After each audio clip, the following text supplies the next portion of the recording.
Hi guys, welcome to my channel. Wait a minute. Wait a minute.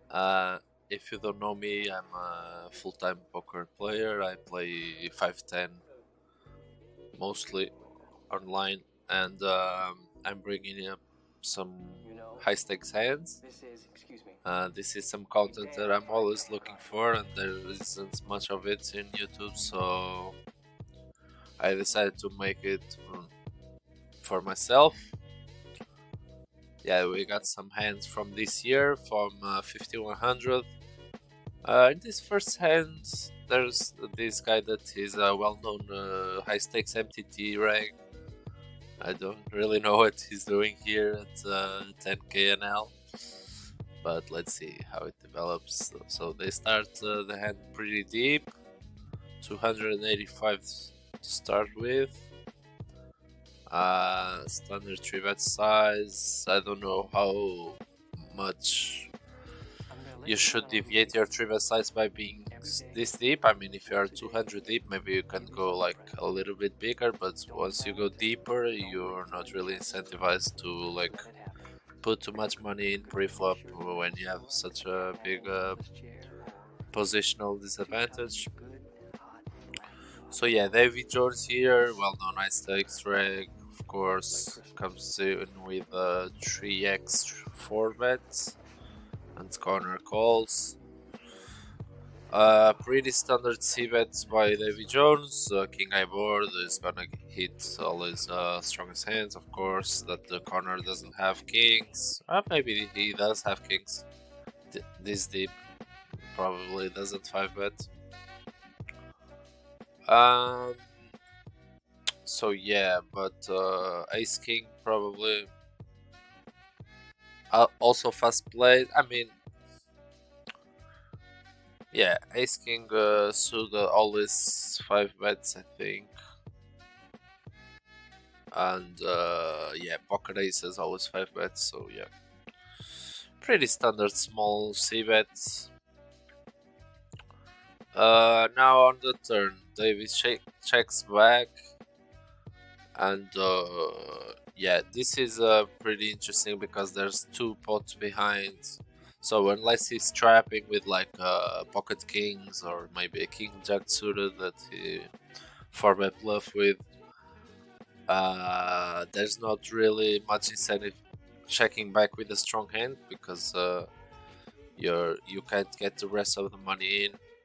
So yeah, he's probably has like a middling value hand or just a bluff that wants to delay bluff the river. So the river pairs the 4, total brick city, and the corner comes with the 150%. I mean, he's basically wrapping a good king or a king, because David Jones checking back the turn probably doesn't even have king queen, so maybe even king 10 suited, if he called that pre-flop, is good enough to value bet here. And David Jones with the call. Let's see what they got. And yeah, so yeah, makes sense. Connor goes with a thin value bet. Well, not really that thin because, as I said, when he checks back, when in position checks back, he won't have much stronger than king queen. And David Jones was actually trapping the turn with the ace of clubs. Doesn't need that much protection against clubs. He can't get that much value, and it's a nice hand to protect his check back in range. And yeah, I think it's a clear mistake by corner here, defending the king queen offsuit pre-flop. He's out of position deep against a good player, and it's a big 4-bet, so yeah, there's no reason to call. On to the next hand. So 2.25x open by Linus here. If you know anything about cash games, you probably heard of Linus. Aurora defense in the big, very good.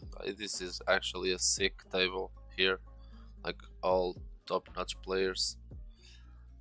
Linus starts with the hand starts 200 deep, and Linus comes in with a 2/3 pot sizing, makes sense. He has the range advantage, it's a wet board, so yeah, it makes sense to put a lot of pressure already in like one pair hands, like 4x and Jack X from the big blinds that will be having a tough time against this size. A pretty interesting turn.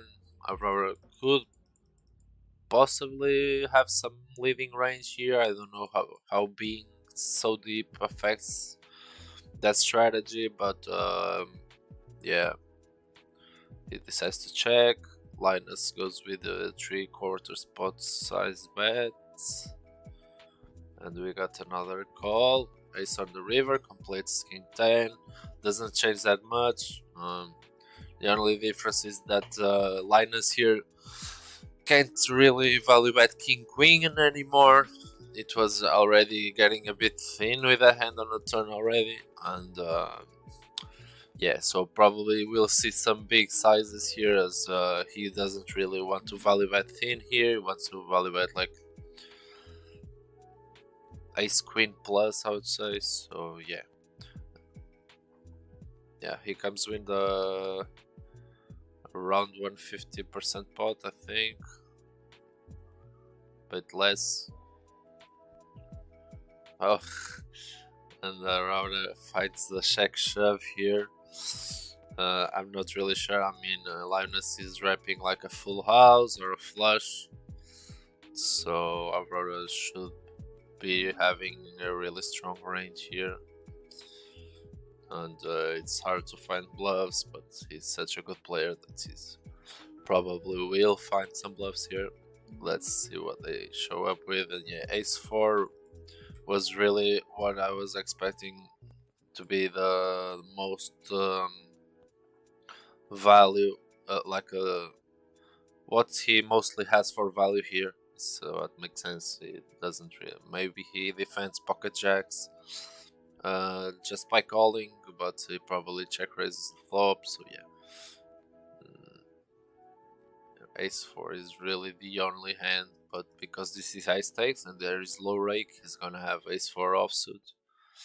And Linus here getting like less than 2-1. This has to defend the 8-7 suit. I mean, yeah, he is wrapping very little value, so makes kind of sense that. I mean, does Aurora even shove here the ace high flush?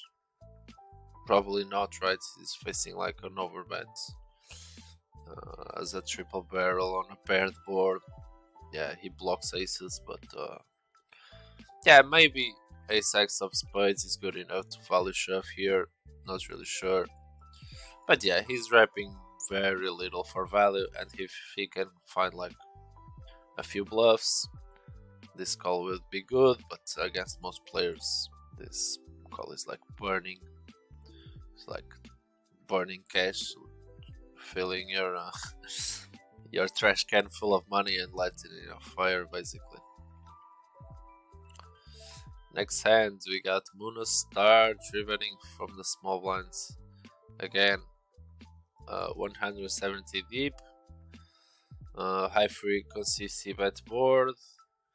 Munoz won't have much 4x, but he will have like the best ace x, ace king, and 100%, as David Jones won't have that, and pocket aces as well. Makes sense. He should be slowing down on this turn after he presumably bets most of his range on the flop, and yeah, David Jones only continues this bet, folds the bottom of his range, so yeah, makes sense to slow down here, and he does check.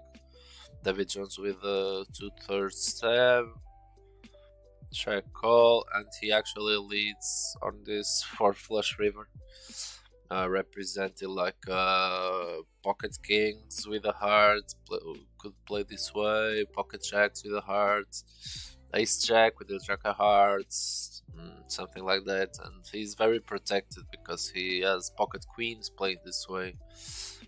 Actually, I don't think he does have pocket queens because he would check fold against his size, and the queen of hearts blocks queens with a queen of hearts. So yeah, I don't know. Maybe he's protected with pocket aces specifically, but maybe ace 4 plays this way. Yeah, but because he won't, I don't think he has many hands like are clear nuts to protect his range. Probably David Jones will attack this pot, and yeah, because we are seeing the biggest pots, I figured he would shove here. Yeah, but David Jones can have like all the pocket 4s, ace 4, pocket 6s, and yeah, I think the king eye flush is reasonable to go for value here too.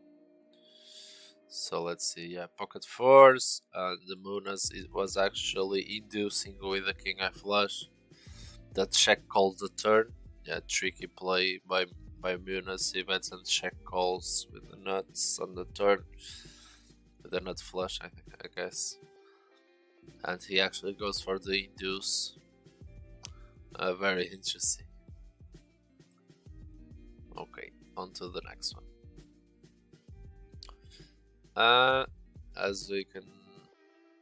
As we are going in order by the pot size, yeah, we are still like 180 deep. Standard 3-bet size. I don't really know this guy. Yeah, this table has like a few unknown players to me, so probably there's a recreational around. So that normally only the best regs play, and when the recreational sits in like probably yeah, there's like newer regs that don't play this that much on these stakes show up. So yeah, that's probably why I don't know this guy, but I think I've seen him around, probably a reg.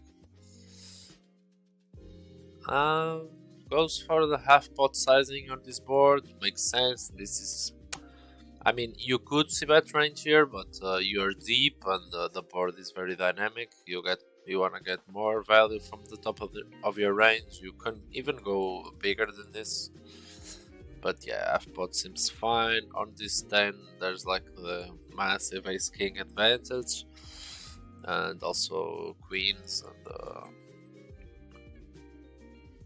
yeah, that's pretty much it. Like the hands that David Jones always has, that Solo can't have, are the best hands, like top set and nut straight.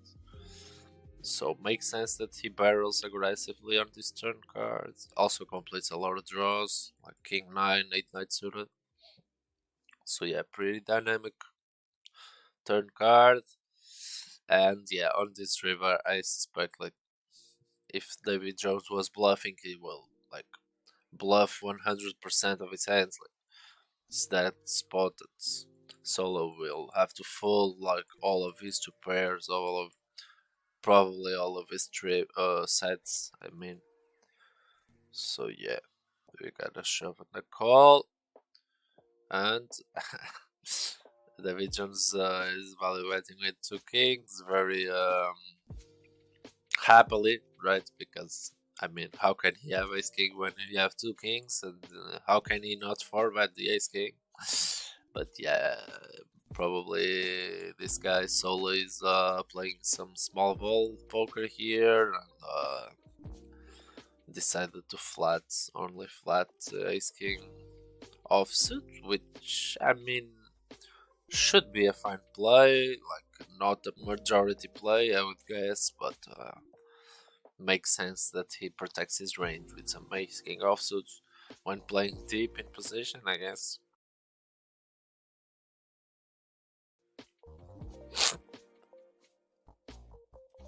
And he works out perfectly for him. Here we got the two end bosses going at it. Interesting 11 big blind 3-bet by Stefan, or 11.025. Both sides see bet on this board. This is like a more of an heads up kind of sizing. Being three-handed and big blind versus button, it makes sense that the strategies would be kind of similar. So yeah, makes sense. Turned flush should slow things down. Linus taps for 1/3. Check call by Stefan, and he checks his river 10. Linus going for it, 1 point something export, like 1.1. And yeah, this is a pretty standard line. I mean, he can have any 10x, any good 10x, probably king 10 or queen 10 check back to turn mostly. I think queen 10 definitely, jack 10 definitely. And then he has all the full houses and flushes. Stefan will be sitting like here on 10 and sometimes on a weak 10, but mostly on one pair hands when he see that spot and check calls the turn flush. He probably will have some over pairs, some ace king with a heart, some ace queen with a heart. And Linus has plenty of bluffs at his disposition. He has like over cards with backup flush draws, straight draws, and I don't know if like ace 5 continues the flop for versus pot. I'm not really sure. And yeah, pretty standard play. Here, Stefan decides to trap the turn with a very easy check call down hand, and Linus with a value bet. Makes sense. Here we have blind versus blind. 3x open raise. We got a small c-bet on this king high board. Makes sense. Stefan punishes the wide c-betting range with in position raise. Natural defense. And a kind of small barrel here, which is like a GTO approved, being that there are two flush draws on board. It makes sense to like not go super bananas. But being in position, I think he could go a little bit bigger. I don't know how much this is like giving a tell that's about the strength of this hand. But yeah, let's see what develops. And yeah, Nacho probably is a bit suspicious too of this like a 2/3 sizing. Stefan calls, flush completes, and Nacho finds the all-in here on the flush. No, it's pretty strange hand, right? I mean, Nacho is wrapping like a good king, like king 10 maybe. I don't know what he bet calls and like. Yeah, it's a pretty strange hand. Stefan can have all sorts of things. I mean, he can have a 10 that's got hearts on the turn. He can have like a bear king. Yeah, he will. Both will have made some flushes, I would guess. So let's see. Yeah, alright. So Nacho goes for the value on the river with a king blocker. I'm 100% with him. When he gets this kind of middling sizing on the turn, he feels like he always has the best hands. He raises and value shows here. Makes sense. And Stefan with a very speculative call down on the river, but yeah, it kind of makes interesting. It kind of probably confused him when he when he goes for it on this flush river that he doesn't that Nasha doesn't have that many value bets anymore. Probably just some like Jack 9 of diamonds, Queen Jack of diamonds that they said check raise the turn. 9-7 diamonds maybe, but yeah, not much else. But he actually showed up with to pair with the blocker, which is a fine play. In the loosey goosey action here for 35k. And this video is getting kind of long. I think I'll go for the last hands. Alright, so they are pretty deep here. They are 300 big blinds deep, so Stefan adjusts and goes for the 4x 3-bet. Actually defense. 40% size c-bet. Makes sense, goes a bit bigger being deep. Doesn't want to like go for 1/3 and let Nacho continue with like any overcards with a club. I would guess Nacho could have some leads here on this turn. Completes 5-6 and many flushes, pocket sixes. But why not check to Stefan, because he will most likely be barely, right? And he does very big, like 90% or something. Check call by Nacho and revert another 90%. Size c-bet. And Nacho win the call down. I mean, this is a blind versus blind 3-bet, but ranges are so wide I can just really like try to narrow down here what they should be having. But Stefan is like wrapping 2-pair plus, maybe a set, maybe and a flush obviously is good enough to go for this. And Nacho probably bluff catching with like 2-pair, maybe 1-pair with a club blocker. Let's see what they show up. So yeah, Stefan goes for the 90% on the turn with like a pair over pair with. I mean, yeah. So Nacho should have been 4-bets all pocket jacks plus pre-flop. So makes sense that if Nacho only has 1 pair, he's always ahead, and he has the club as a backup if he's behind. And as he's deep, Nacho won't check shove here on the turn, so he kind of can freeze the action with this 90%, which is a very clever play. As I assume that if he doesn't improve on the rivers, he's gonna just check back. But he hits a set, and yeah, goes for another value bet.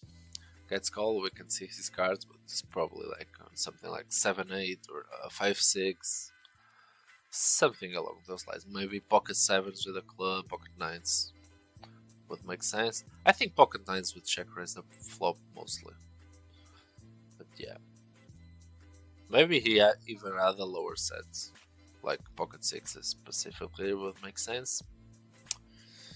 So yeah, that was it for me, guys. Hope you enjoyed it. Let me know in the comments if you want to see like more of this. This is really something that I like to watch, and so I decided to share it.